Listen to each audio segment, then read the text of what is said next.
Hello and welcome to Advanced Driving Tuition. In this video we're going to do is a filter arrow.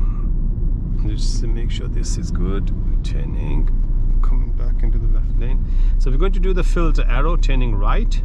So we're turning right at these lights, and that lights have a filter arrow. We look into the center in the right mirror, signal right to position ourselves onto the right lane. So if you see the L-shaped lights there, so my car is the first car, so I need to keep an eye on that arrow there. If the arrow comes on at the beginning when the lights are changed, so I'm okay to leave the junction.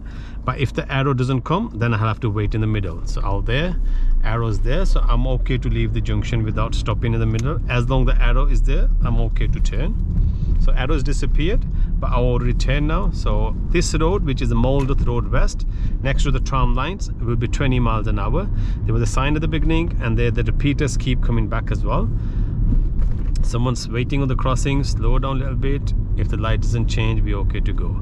We normally stay on the left side of the road, but there's a car park. Look in the center mirror, right mirror, move away from these cars, tell them I'm moving away. And once you pass the car, look in the center and the left mirror, signal left and tell them I'm going back into